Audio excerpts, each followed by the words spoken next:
Good morning, everyone, and welcome to the Rebel Roundtable. And as always, I get to be super nerdy and talk to people who are telling lawyers the things they may not want to hear, but should be listening to, especially in today's day of escaping the billable hour and getting away from all of the way things have always been done. So today, I get to talk to Jasmine Jonte. And I don't even remember how Jasmine and I met. I think it was through a webinar at some point, and then we connected. But she is a fantastic course creator person to talk to when it comes to, and she'll give you more background. But she is just such an interesting and innovative person that even if you don't create a course, you'll learn something from her just talking to her. So, Jasmine, thank you for being here today. Thank you for having me. I guess we're bringing some spice. We're bringing some fire today. The things that most people won't say to lawyers. Well, I have no problem saying them. So thank you for having me. You're just a delight. Well, and the Rebel Roundtable is kind of built on the idea of getting away from how things have always been done. So, Mhm. give us a little background on you. Where have you been and what are you doing these days? I got my start in teaching. So that was, oh gosh, I think it was like 12 years ago now. And I taught in the lowest performing school in the country in Detroit, Michigan. Okay. And I taught for 4 years, and I really loved seeing my students transform. I loved building curriculum. I loved creating learning journeys and experiences for the kids. And it was a really tough environment to work in. And if you don't know this, teachers don't get paid a whole lot. And so there was a few things that brought me to this point of like burnout and breakdown. And I was like, all right, I don't think this career is sustainable for me long term, right? Yep. And I went into business. And I entered what I call my era of niche hopping, where I was just like trying to figure out like what is business. It wasn't even on my radar, that you could like own a company. And so when I learned that, I just like threw spaghetti against the wall, trying to figure it out for 4 years. My big gap was marketing. Like I just didn't know how to market. I knew how to help people. I knew how to get results. I'm just like super mega organized, but yeah, just marketing was a struggle. Uh-huh. So what did I do? I bought a program about marketing and it was $7,500. I logged into the portal and I was so disappointed because it was so bad. Like this Mhm. guy was doing multi seven, if not eight figures off of a program that was just It was horrible. trash. Yeah. And but for me it was a light bulb moment of wow, I have a skill set that other people don't have Yep. because just because you know what you know doesn't mean you can teach what you know. Like these are very different skills. Mhm. So I got into what we do now, which is done for you program design and development. So that includes building the curriculum, like talking to experts, extracting it out of their brain and building all of the curriculum, which could be a lot of things, and then the client experience around that curriculum. Uh-huh. So what are the clients going through in order to get the transformation they desire? And yeah, been doing it ever since. That's so fascinating to me because I've been doing courses for years. I've been telling lawyers, you have so much information and so much of value you could pass along. And I often get that, oh, that's like a side gig or that's a side hustle type thing. What's your take on that, first of all? Like that it's a side gig I or a mean, side hustle? it could be if you choose Mhm. it to be that. Mhm. Like there's some people who they do just want like supplemental Yep. income and it is a side hustle and like that's cool, like if that works for you. But it also doesn't have to be. Right. It can be your full-time thing. And I think lawyers specifically, like the field of law, I can't say this about all of my clients and all the niches that we work with, but something really juicy about lawyers who productize what they know is Mhm. you can take this asset and you can leverage it a lot of ways. Like, yeah, you can sell it, Yep. right? But Yep. you can also give it to your current clients so that they're better clients. You can use it to train your team. You can develop your curriculum, which really becomes the system and like the operating system for your business. So it's like something that you do once that you can leverage a bunch of different ways. It's kind of like playing chess instead of checkers. Like my Yes. six-figure clients, they come in and they see like the course is an offer that they sell. My seven-figure clients see it as an asset that they're going to leverage 18 different ways to reduce costs and increase revenue. So like you can do it as a side hustle, or you could like do this other thing, which is has a lot more leverage. That's what I said. Like, congrats on your income ceiling. When I was coming up with our title for today, it was lawyers, if you're a billable hour attorney, which I don't encourage anyone to do these days, but that's a whole other controversial topic. You're capped at the number of hours you're willing to work and bill. That's your ceiling. But with the things that Jasmine does, you can use it 18 different ways. You can do all kinds of different things. And it doesn't necessarily have to be something you sell, but it could be building something for current clients, putting something out there so that it's marketing for clients who haven't hired you yet, but this is what you have kind of product. It could be all kinds of things you can make from it. Mhm. Yeah. You Yeah. can, like you do, you talk all about client success journey. Like you can weave all of these videos Yep. into your client success journey so that they're better clients. I feel like that's a huge, like people don't think about that.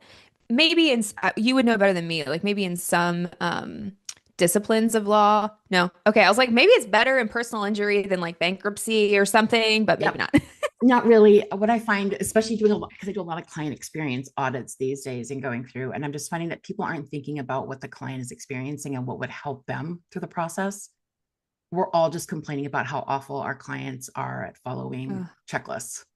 And Like yeah, straight up, whenever someone tells me like their clients are bad or their team is yep, bad, I'm like, it's a huge red flag for me because chances are they're not. It's you haven't given them the support that they need. Like not exactly. always, but usually. Usually, and even the ones where, like, I have some really good attorneys who want to improve and they're doing a great job at like finding different things, but they're just sunk with their time that they're spending on things. And Mhm. so the ones that are willing to look outside and look for help with it are the ones that are being like the most successful these days in designing out these options and client experiences and just ways to make their practice run smoother. It helps. Mhm. Yeah. I mean, it's similar to like my clients who do dental programs or uh like my CFOs or like these clients who they do have a really high billable hourly rate. So for them to go from billable to Mhm. packages or like some other offer type and then to add on a program, it's like wild the leverage that unlocks. And you're right, like you have to kind of it's not a on off switch. You've got to like titrate over Yep. time. Yep. But I find that those folks, if they are in a billable industry, then usually it makes sense for them to continue doing their work because they are going to have um, get the most revenue and Right. income from doing that high income earning work, right?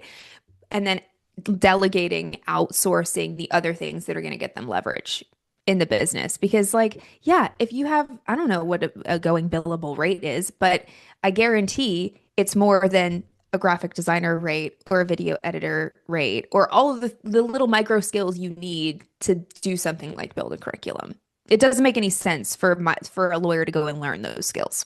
It doesn't really. And I think, and I could be wrong, but like the biggest mental block I see with lawyers when I start suggesting these types of things as we're going through like some, because they have great ideas. I love the lawyers I work with Oh have yeah. these fantastic ideas. They have their zones of genius that they're just so good at looking at.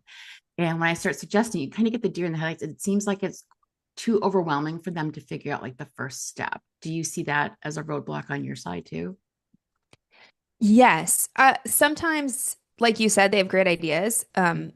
So the challenge isn't always like, what's the first step? It's what do I pick? Yeah. Because they'll have like, three different offers they can do, and like eight ways to use each of those three offers. And now we're looking at this matrix, this like decision matrix that's just huge. And they don't have the experience to discern, okay, what should we eliminate and where should we start? Yeah. Which is where we come in, is we look at, okay, what's the current business model and then how does this program fit into that business model and what's the lowest hanging fruit, Yep. right? So, it takes I think it just takes just probably like lawyers, like the more cases you do, the more clients you help, the more experience you have, the faster you can see which way to point them. It's the Mhm. same thing with what we do. Yeah. Makes sense. I feel like there's a lot of skepticism. I mean, lawyers are like, we're the extreme pessimists of the world. there seems to be a lot of skepticism around like online programs and things that aren't like traditional legal advice. Do you see that when you're working with lawyers too, that there's some skepticism of online materials and packages and things like that? Oh, for sure. But I have to remind them, like, but you are not your client. Exactly. So just because you're a skeptic doesn't mean they're going to be as skeptical. I mean, I don't know who they're working with, so maybe there is, but chances are, I'm just going to go Mhm. personal injury attorneys, like you're working with the everyday person. Yep. They're not going to have that level of skepticism. And also, it's actually a really great niche for programs because the pain level is so high. If Yep. you look at other programs, let's just take like personal development, you know, uh, like weight loss, Hmm. find your romantic partner, like more of the personal side of things. There's a lot of competition Yep. and the like it's harder for someone to believe that a program is going to help them find the love of their life or lose the weight that they want to lose or like Definitely. whatever personal way they want to grow because there's pain, but there's not as much pain as I just got in a car wreck. I need to get a divorce. I'm going through bankruptcy. Like the pain level is so high, like it's an emergent need right now. Hmm. And so with that in mind, it's easier to sell programs in this niche than a lot of other niches. It's So, interesting. Yes, I agree with that too. And I also think that lawyers don't think like their clients often enough. We're so mm, like caught up in here's the process, here's the procedure. And our clients don't oh care yeah. about any of that. They care Hmm. about how do we get out of this and what's the best. And they make bad decisions because they are Googling things and they're chat GPTing things that are completely inaccurate. And there's a big window of opportunity for lawyers to step in that space that Yeah. is quickly passing them by. But yeah.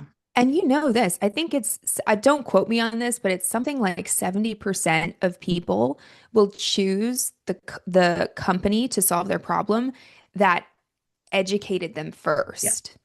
Yep. So like for example, we need to get our backyard remodeled, landscaped, I don't know, whatever the term is. And I like went and found four local companies. Four guys came to my house Hmm. and three of them were nice and fine and could kind of answer my questions, but one came in, brought patches of turf, pointed out a few things that is going to go wrong based on my backyard and like Hmm. how the sun hits, and like we will hire him because he's the only one who actually taught us something. Yep. So I feel like there's a huge opportunity, even if you don't have an offer Yes. that like solves that you can sell, if Mhm. you just have content that educates, again, thinking back to like getting in your client's brain, having a good client success journey, not just after they buy, but Yep. before, like the likelihood of you actually winning that client is so much higher. And that's what I'm always trying to tell clients is, or lawyers are my clients these days, but lawyers is that their client journey starts before the lead comes in. Like, what do you have out there that you're offering? And they're like, wait, what?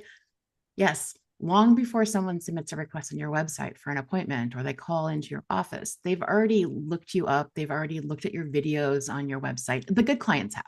The clients who are just Yeah. Googling and looking for like the top, those aren't your good clients for the most part anyway.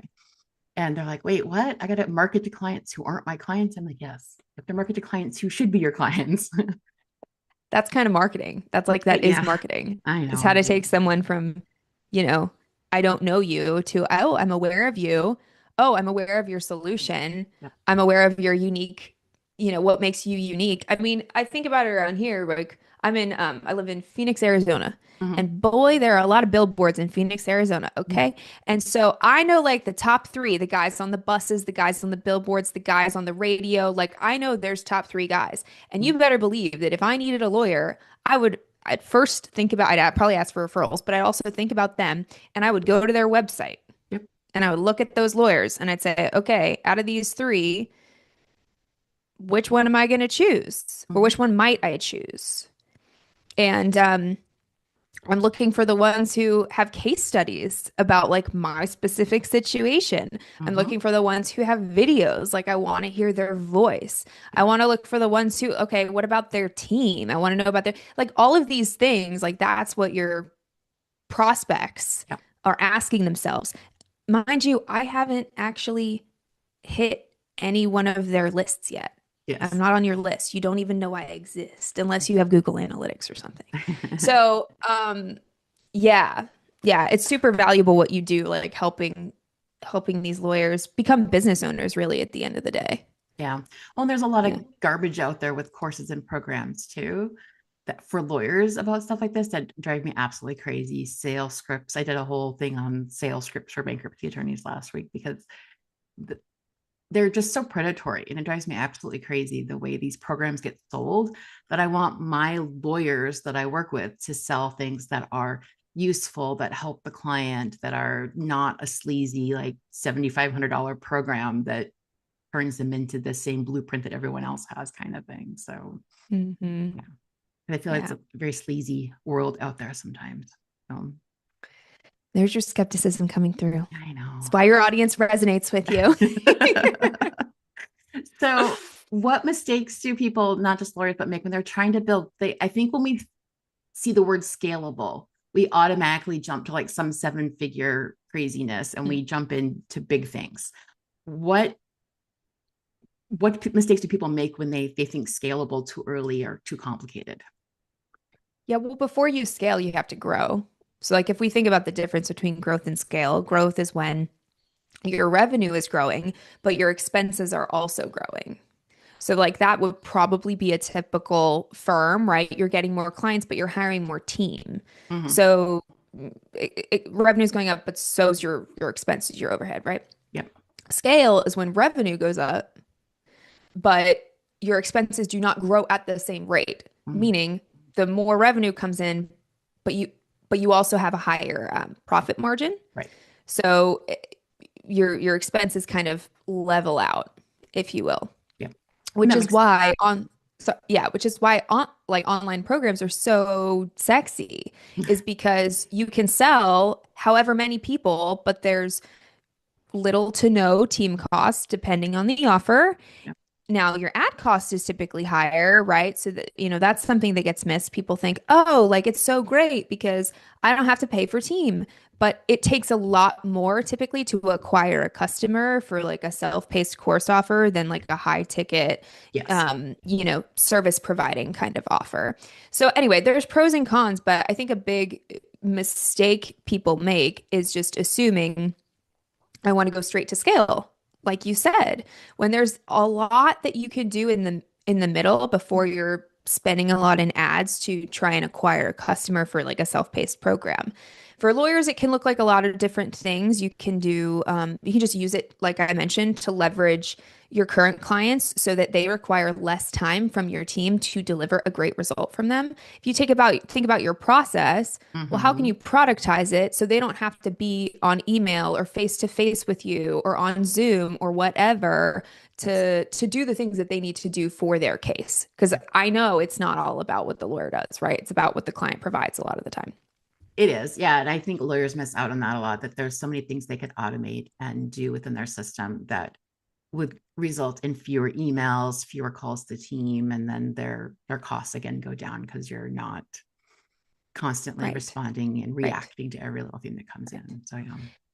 And then also, when you have that really smooth, simple process in place and people understand the whole process, they understand where they are in the process, it's easy for them to get you what they need because they have all of this awareness. It's so much easier to refer too. Yes, it So is. remember, this doesn't just affect this current client, it affects who this client is going to refer you to. It affects the testimonial that they're going to give you. It affects the results you're going to get for them. Because we all know, like the easier the client, the better results you can get for them. Mm-hmm. And so what do we need to provide so that they can be an easy client? I don't think clients try to be difficult on purpose. It's just like they haven't been given the support structures they need. So I that's agree. just like one simple way that you can think of it as growth rather than scale. But then, yeah, you can take that same asset and you can repurpose it. Like one of our clients, he's a former judge, Mm-hmm. and I was going to ask you about he, him. We've talked about him before. Yeah. Yeah. yeah, former judge, and he has multiple programs and a membership and a software all built around divorce and custody cases. So family law, is that what it's called? No. Yeah. Um, And, he was very, very, very skeptical in the beginning because he was Mhm. just a judge, right? Was a lawyer, successful lawyer, became a judge, and he got introduced to this whole online programs, digital marketing world. And like, he didn't believe people Yeah. were making seven figures with their program. And then he became that guy, not that long in. And his progression was first doing group consulting. Mhm. So he took them through a curriculum, but he met with them on a group call, supported them, had like a community group where they could connect with one another. And then he went evergreen, meaning he has programs always available for purchase, and he ran a lot of different marketing channels to those things. And then from there, now he has the membership, and he's also built a software for custody cases so that clients can um, like manage the Yeah. evidence essentially that they need to bring in. So anyway, he's been at it I think 2020, 21 he got Okay. into it, and Yeah. like wildly like one of my most successful clients. That's really Wildly cool. successful. Because most of the time you'll hear lawyers say you can't do that, or there's reasons why we can't do that. There all the things. I'm like, but you can do that. You just have to set it up correctly and follow all the ethical rules Yeah. and things like that. Yeah. Yeah. I mean, it's you're there are ways to do it. Yeah. It's available, but yeah, you're right. Like you've got to follow the rules, so to speak. Yeah. Um, but you can absolutely do it. So talk a little bit about like what your process is. What I know you do a couple different things depending what the client needs, but talk a little bit about your different types of ways people can work with you. Yeah, I think the main thing is like we do curriculum and we do client experience. So we do these two things. Typically, people come to us first for curriculum. So like that Mhm. judge I mentioned, he came to that was the first thing we did for him as we started revamping his programs. And inside of that, if you don't have a program yet, we look at what's your offer. Yep. So what are you selling? Who are you selling it to? What's the price point? And also with like lawyers specifically, we look at how we can repurpose this. So we're building this for the purpose of selling, yes, but are we also building it for the purpose of training your team? Are we Right. also building it for the purpose of giving you one-on-one clients? Are we also purposing this so that you can license it to other firms? Like, how does it fit Yeah. into the business model? How does this thing generate revenue and income? So we do that first. That's like the kind of the marketing phase. We call it clarify because Mhm. it gives you a lot of clarity, right? And then we move into architecture, which is what's the program outline, what's included, what's like your IP. We get into Mhm. some framework design. So now we have something that's very unique and specific to your process that no one else can replicate. Usually, I mean, you would know better than me, but you can trademark that stuff. Yes. You should be trademarking Uh, all of your stuff. FYI, you can everybody trademark listen. that stuff and Yes. copyright it. Yes. And so then we go into the build phase where we interview our clients and then we write all the video scripts. We build any AI tools that you want for your students or your team. Um, we build all the slides, the workbooks, resources, micro tools. I mean, it could be a lot of stuff we build, but we Yep. build before we then do the video production and editing for any videos and then put it into an online portal for whoever it's intended to be. So that's like our curriculum process. We've built over 140 programs, written thousands and thousands of video lessons, and it's great. Like it's proven it Yeah. works. It's And it's fun. like gold and it's fun. And Yeah. it's fun. And so most of our clients spend about 3 hours a week with us Okay. and within 3 to 4 months, depending on how big the program is, sometimes even two, if it's a small one, Mhm. they have their asset and they're ready to go and launch or replicate or whatever it is they're doing with it. Yeah. Yeah. Very cool. So where can Yes. people find you if they want to reach out to you? Yeah, you can find our website. It's www.creation with an eight in there, .co. I'm sure, you'll put it in the notes I for will put in the show everybody. notes. Yes. Thank you. And then I'm also on YouTube. So that's like my main platform that I post on. So you're welcome to check us out there and, you know, feel free to book a call with me, Yeah. right? If you book a call with me, I'll be able to tell you um, how you might be able to leverage this inside of your business. Yeah. Very cool. So the last thing we have on the Rebel Roundtable is we do have a Spotify playlist where we keep all Yes. of our anthems for our rebels. What is your go-to rebel anthem that you want to add to our playlist? Uh, I don't know why this came to mind. But Bon Jovi? Yes. Sounds good. Uh, You Give Love a Bad Name? Okay. Is that the name of it? I I think don't, so. I'll find out, but I know what song you you're know talking that about at least. song. That song. I have no idea where that came out of nowhere, Jen. But that's But good. You're like, hey, I want to rebel. And what do I listen to? And you're like, Bon Jovi. That's it. I mean, yes, no, Bon Jovi is definitely my like gotta kick ass and take names. Like that's my band for it. That's So good. there you go. That's a good thing to add to our playlist. So I will get that added. To everyone else out there, thank you for tuning into the Rebel Roundtable every week. We are on YouTube, LinkedIn, and Facebook live at 9 a.m. Pacific. And Jasmine, thank you so much for being here. I really appreciate your time.